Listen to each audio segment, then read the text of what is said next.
Teman-teman, saya mau bahas soal selingkuh. Mengapa orang bisa selingkuh? Ada dua alasan orang bisa selingkuh.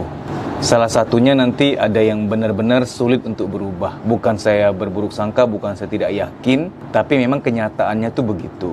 Pertama, orang selingkuh itu karena selingkuh hati. Selingkuh hati itu seperti apa?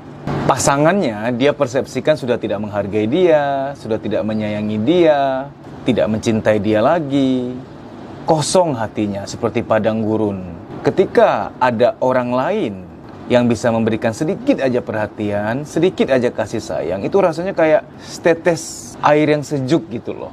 Makanya dalam psikologi pernikahan tuh memang kita perlu untuk maintain hubungan dengan cara mengucapkan apresiasi ke pasangan untuk hal terkecil sekalipun. Ucapkan terima kasih, ucapkan kata-kata cinta seperti I love you, aku sayang kamu. Berikan apresiasi, pujian, kamu cantik, kamu ganteng, dengan seterusnya tentunya.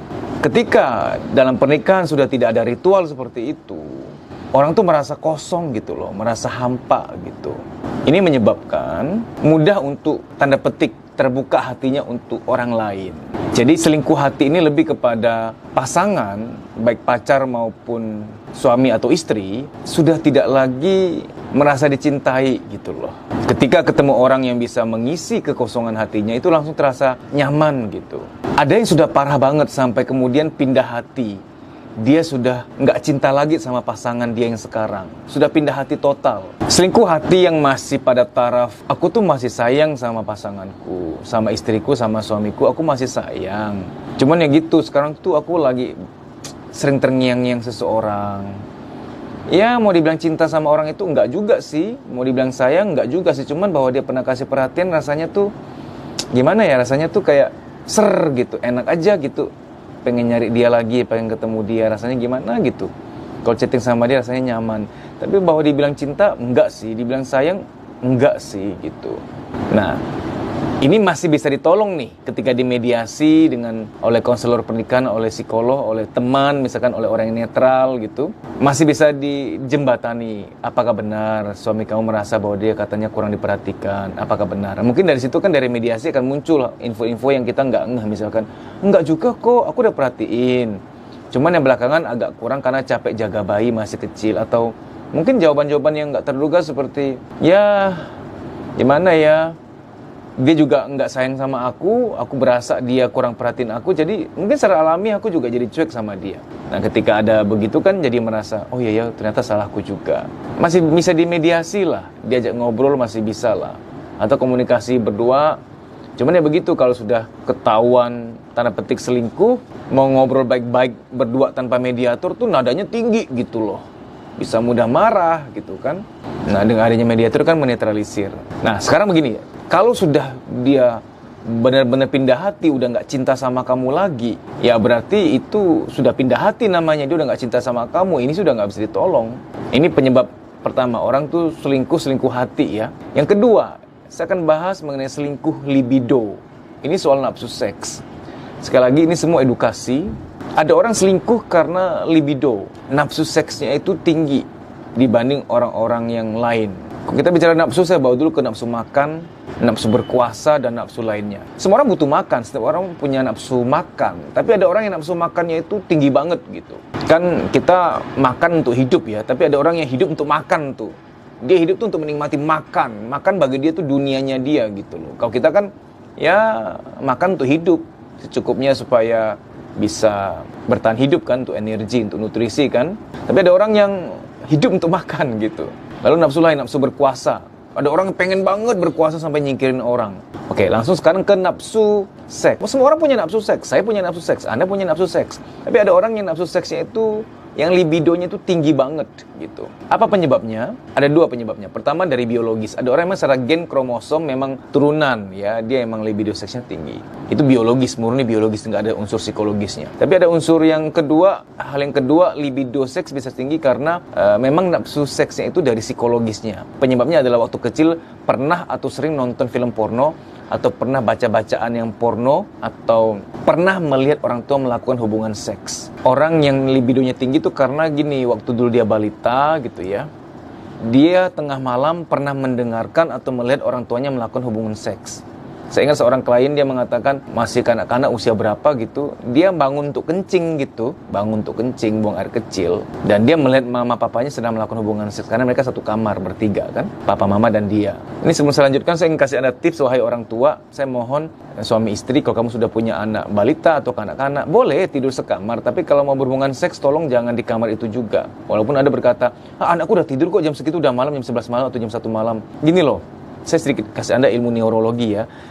Kita kalau tidur, misalkan kita tidur jam 9, bangun jam 4 misalkan, atau bangun jam 5. Kita tidur bangun jam 4, jam 5, dari jam 9 kita tidur, itu sepanjang malam enggak yang tidur hilang melulu. Ada kalanya entah jam 11, jam 10, jam 1, jam 2, kita naik bentar ke gelombang theta. Gelombang theta itu gelombang setengah sadar. Gelombang theta itu 4-8 Hz. Hz itu cycle per second. Ya, Anda nggak perlu hafalin bahasa ilmiahnya. Jadi, otak kita muncul sebentar ke gelombang setengah sadar, namanya gelombang theta. Di gelombang itu, walaupun mata nggak melek, ini kuping denger. Jadi, mohon maaf kalau ada suara-suara tertentu itu akan terekam gitu. Apalagi yang bangun untuk buang air kecil, bangun untuk mengambil posisi enak, ya, geser atau pindahin badan, itu udah pasti gelombang theta. Kalau sampai mendengar sesuatu atau melihat sesuatu, karena kadang-kadang mata kebuka juga untuk sebentar untuk ganti posisi gitu. Itu masuk ke alam bawah sadar rekamannya. Kalau di waktu kecil pernah lihat orang tua berhubungan seks, perbendaharaan itu, tayangan itu, atau suara itu akan masuk ke alam bawah sadar, libido seksnya menjadi tinggi. Kalau Anda mau berhubungan seks dengan pasanganmu, kan anakmu di kamar, boleh tidur bertiga boleh, cuman kalau Anda ingin berhubungan seks, ya keluar, mungkin di ruang tamu, kayak di kamar yang lain, kayak jangan di kamar itu, nggak boleh gitu loh. Walaupun ada yang bilang, kami pakai teknologi selimut loh. Burakakak. Masa selimut teknologi selimut misalkan. Ya mohon maaf, yang gitu-gitu kan mohon maaf ada suaranya, tetap aja nanti kedengaran. Jangan deh. Ini saya serius ya, saya nggak ngomong porno. Saya demi kebaikan, ini seks edukasi seks gitu loh. Jangan lakukan di kamar yang sama di mana ada anak. Ya di ruang tamu kan bisa. Kalau di rumah Anda cuma tinggal bertiga, Anda, istri, Anda, suami, dan anak kan cuma bertiga. Ya udah di ruang tamu kan bisa di malam hari. Keluar bentar di ruang tamu atau di tempat yang lain. Ini penting loh, karena ngeri loh kalau anak tuh pernah mendengar atau melihat orang tua berhubungan seks, itu ngeri banget loh. Jadi gini, ada orang yang selingkuh tuh karena nafsu seksnya ketinggian. Apalagi yang nonton film porno. Orang nonton film porno, itu imajinasi dia liar. Karena dia bisa tahu bahwa, wah bisa begini, bisa begitu. Ada ini, ada itu, ada cara begini, cara begitu. Walaupun kamu jadi pasangannya dia, udah muasin dia, kamu istri dia, kamu suami dia, udah muasin dia nih, udah melakukan kewajiban, tetap aja, karena orang yang nonton film porno itu dia butuh tanda petik variasi, butuh hal yang liar-liar, yang aneh-aneh. Seniat apapun kamu ingin melayani suami, melayani istri, tetap kamu akan kalah sama aktor atau aktris di film porno yang dia sering nonton itu. Karena walaupun kamu sehebat apapun ingin melayani suami, tetap nanti nggak ada habisnya, nggak cukup-cukupnya. Karena ada seorang perempuan pernah curhat sama saya, Mas, aku tuh kurang apa sama suami. Udah aku lakukan semua kewajibanku, udah totalitas masih aja selingkuh. Ya itu libidonya ketinggian. Orang yang libidonya ketinggian tuh nggak hanya sekedar istri bisa melayani atau tidak, tapi butuh variasi, imajinasi dia liar soalnya. Karena standar dia, perbandingan dia tuh ke film itu gitu loh. Bagi nona-nona yang belum menikah ya, kalau pacarmu, cowokmu, calon suamimu, kamu tahu dia suka nonton film porno, saya minta tolong jangan lanjutin deh, beneran. Seniat-niatnya kamu, walaupun kamu punya hati untuk melayani suamimu, tetap nggak bisa. Karena orang nonton film porno, orang yang suka nonton film porno tuh benar-benar haus akan variasi, lapar akan variasi. Bukan cuma soal cara ini dan cara itu, tapi dia butuh orang berbeda, itu ngerinya. Dia butuh orang yang lain. Kan ngeri loh kalau begitu tuh. Tapi aku udah terlanjur sayang, ya gimana lah. Yang penting saya udah sampaikan tugas saya bahwa jangan deh, jangan. Sama seperti orang yang nafsu makan tinggi. Sumpah, gue tuh pengen banget bisa langsing, ingin kontrol makan supaya nggak nafsu makan tinggi. Logikanya juga bilang, bener, kalau nggak jaga kesehatan, makan terus berlebihan, nanti obesitas, nanti nggak sehat loh. Tahu, ngerti, mau lepas, tapi kalau makan tuh kayaknya bertubi-tubi, nggak kenyang-kenyang. Itu dari alam bawah sadar, ayo makan, belum puas nih gitu loh. Itu alam bawah sadar. Satu lagi soal alam bawah sadar, ada ibu-ibu yang sangat pengen ngelupain mantan. Mas, aku tuh pengen ngelupain mantan, si Japra tuh. Tapi entah kenapa sering terngiang-ngiang gitu. Mau makan inget dia, mau minum inget dia, mau mandi inget dia, mau juga inget dia. Gimana ya supaya ngelupain ya? Karena gini, banyak wanita, suaminya itu sama si Japra, mantannya itu posisi di batin dia berbeda. Si Japra ada di alam bawah sadarnya. Si suami hanya ada di logikanya. Jadi dia hanya ingat suami waktu untuk hitung-hitungan untuk nanyain uang belanja, untuk lapor uang belanja, hal-hal yang logika baru ingat suaminya. Tapi si Japar ada di alam bawah sadar. Kenapa? Ya itu karena mungkin sama Japar dulu pacarnya lama ke tempat-tempat indah, pantai, gunung, tepi danau, padang rumput, taman bunga, semak-semak dan lain sebagainya. Beruang kakak. Jadi masuk di alam bawah sadar sehingga aku pengen nggak inget si Japar lagi tapi aku nggak bisa. Nah gitu. Nah jadi alam bawah sadar tuh hal-hal, rekaman-rekaman, kenangan-kenangan, sugesti-sugesti, program-program tertentu yang logika kita nggak sanggup lawan, perasaan kita nggak sanggup lawan. Aku pengen berhenti nggak ngelakuin itu, pengen berhenti nggak ingin itu lagi, tapi kok bisa inget terus ya? Nah itu. Contoh orang yang cemas. Pengen aku nggak cemas, pengen tenang. Aku tahu ini salah, kenapa aku bisa gini ya? Padahal dulu aku nggak gini. Logika dia juga menentang, tapi kok cemas, deg-degan, panik dan lain sebagainya. Selingkuh paling banyak terjadi di awal-awal tahun-tahun pertama pernikahan. Karena habis kamu lahiran kan, kamu jaga bayi tengah malam begadang kan. Kadang-kadang suami minta jatah, kamu bilang, capek sayang, capek, besok ya gitu. Sementara laki-laki tuh, ini edukasi seks, laki-laki tuh seminggu harus 2 kali mendapatkan hubungan seks. Kenapa? Karena mohon maaf, sperma itu diproduksi setiap 3 hari sekali penuhnya. Jadi seminggu tuh harus 2 kali. Bagi yang sudah menikah ya, kalau yang masih lajang belum pernah melakukan hubungan seks, itu mimpi basah. Mekanismenya keluar dari mimpi basah. Anda tahu mimpi basah apa? Anda Google sendiri, saya nggak mau jelasin di sini. Banyak laki-laki selingkuh, tanda petik, atau juga jajan di luar karena di awal-awal itu tuh pernikahan tuh. Karena pas istri lagi capek-capeknya jaga bayi. Saya juga ingin kasih saran kepada Anda, wahai para calon istri atau para istri. Kalau suami ngajak, kamu lagi nggak bisa, jangan yang, capek. Jangan gitu loh. Cara ngomong yang bener tuh gini, sayang, aku pengen sih, cuman besok ya. Aku lagi, energinya lagi nggak cukup nih gitu, lagi lelah gitu. Mendingan begitu, tetap menyampaikan kamu tuh ingin, mau, tapi nggak bisa sekarang. Udah yang paling bener udah begini caranya. Sayang, aku pengen juga sih, cuman besok ya. Aku lagi butuh tidur banget, semalaman aku jaga anak kita, nggak tidur. Suami diomong gitu enak loh, paham. Nah, mengapa saya jelaskan panjang lebar begini? Kalau sudahlah suamimu itu libidonya tinggi, kamu juga waktu nolak caranya nggak elegan, main ngasih punggung aja, atau nggak mau capek tahu. Itu bahaya, bisa jajan dia di luar. Kita nggak seujon ya, kita nggak berburuk sangka. Saya bicara realitas. Banyak laki-laki itu jajan pada usia-usia pernikahan begitu. Karena ada yang setahun itu dikasih istri jatah 6 kali gitu loh. Karena lagi capek jaga anak, itu kan ngeri banget. Orang yang sudah menikah, yang sudah pernah merasakan hubungan seks itu para seksolog memang mengatakan seminggu laki-laki sudah dapat 2 kali. Ada 3 penyebab teratas yang menyebabkan terjadinya perceraian. Pertama, karena selingkuh. Jadi selingkuh itu penyebab nomor 1 dari perceraian.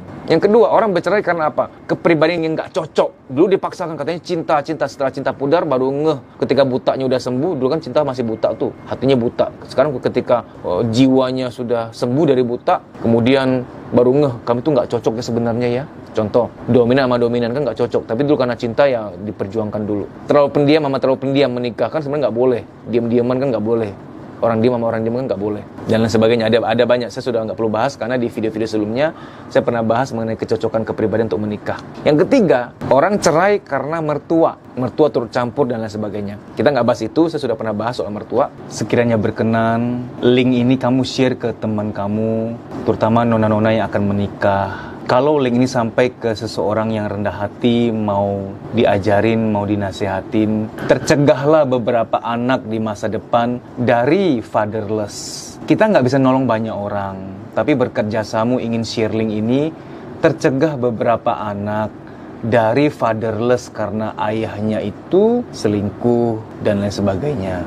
Lumayan lah bisa nolong beberapa anak kan, daripada nggak sama sekali. Oh ya kawan-kawan, untuk sementara jadwal training saya hanya ada di beberapa kota. Nggak seperti dulu 18 kota. Bagi kamu, teman-teman yang berada di kota yang di luar jadwal kami sekarang ini, yang merasa bahwa aku udah butuh banget deh untuk diterapi. Ada luka batin, ada sesuatu yang aneh pada diriku yang harus segera diatasi. Sementara belum ada jadwal training di kota kamu. Apa boleh buat? Saya akan adakan training privat untuk kamu. Ya. Caranya gimana? Kamu follow akun Instagram Kuliah Psikologi. Kamu DM untuk bikin appointment, nanti training pribadinya itu melalui telepon. Saya akan telepon kamu. Tentu saya telepon kamu itu setelah bikin janji, daftar dulu, dan lain sebagainya. DM akun Instagram Kuliah Psikologi. Saya mau minta tolong, siapa yang nonton sampai detik ini, mohon komen emoticon smile, senyum. Saya jadinya tahu siapa yang nonton sampai selesai. Kenapa? Saya selalu salut sama orang-orang yang suka ngilmu, suka belajar. Karena kan banyak tuh orang yang giliran video prank, settingan, nonton sampai tuntas.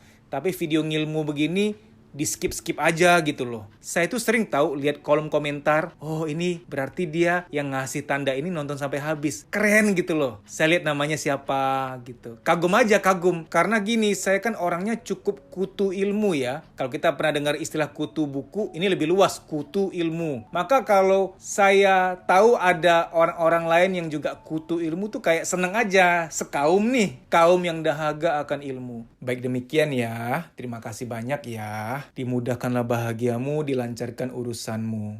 Amin.